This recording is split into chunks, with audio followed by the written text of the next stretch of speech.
Hello, magnificent human beings. My name is Landon with Yoga New Mexico, where we focus on empowerment, alignment, and strength. You are in the right place, capable and strong. Today, we have something special. This is 3 tips on how to boost your confidence in your standing series. Now, roll out your mat, and I'm going to roll the intro screen.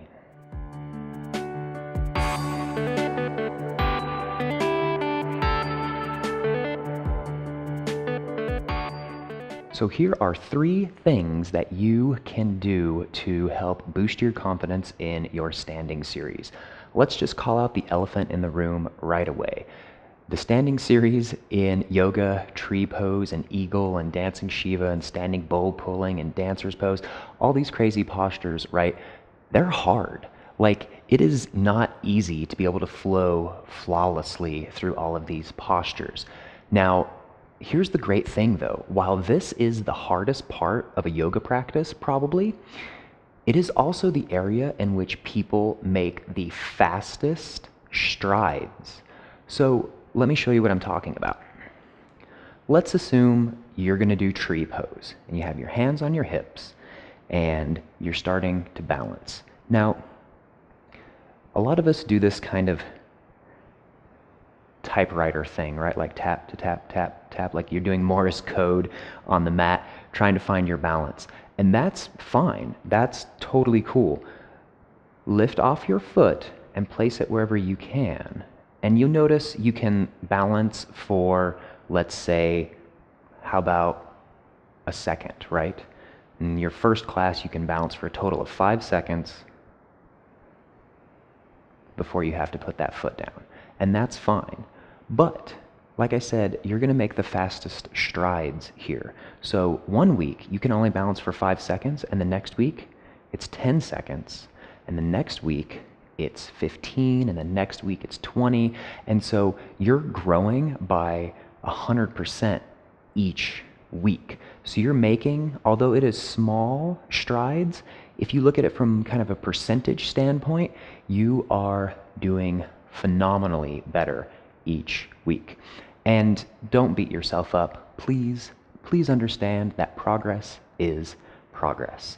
So get your mental game in order. That is the first tip, is just know that you are going to make strides in your practice second by second and minute by minute. Here is the second tip.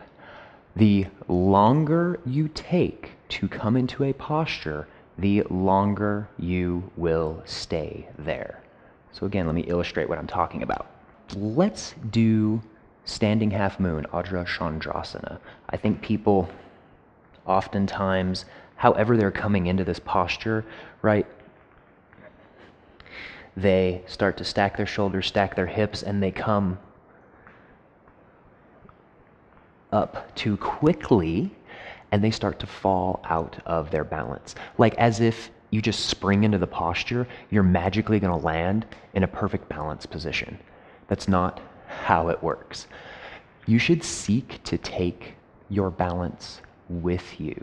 So if you're paying very close attention in your practice, you're gonna know when that balance point starts to tip. So stay there. Stay right there, get comfortable and confident where you are, and then come up slower. So if you're holding here, slowly begin to stack your hips. Slowly lift that hand. The big thing is this: don't get ahead of your balance. Stay behind your balance. That's the best tip I can give you, is don't get ahead of yourself. Envision where your balance is and how it is in your body. Stay behind that. Don't get ahead of yourself. Don't get ahead of your balance. The third tip I have is about engaging those inner thighs. This will create a very strong foundation for you to be able to stay rooted in your practice. So let me show you.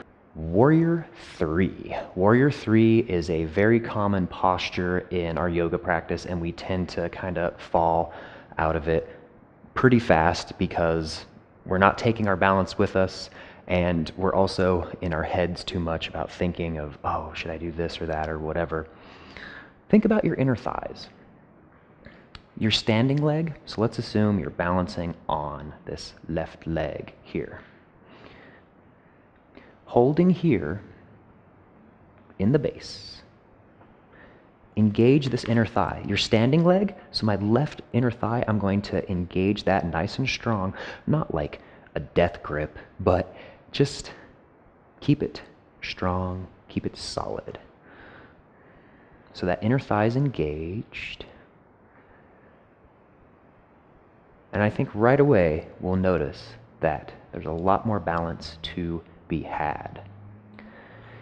Engaging your inner thigh as well of that standing leg also helps to keep your hips flush as well, which is another cue we hear in our practice a lot, right? So that's the third tip, engage your inner thigh. Thank you so much for watching. I greatly appreciate it. Don't forget to subscribe, and remember, you are a magnificent human being. You are in the right place, capable and strong. From my heart to all of yours, Namaste.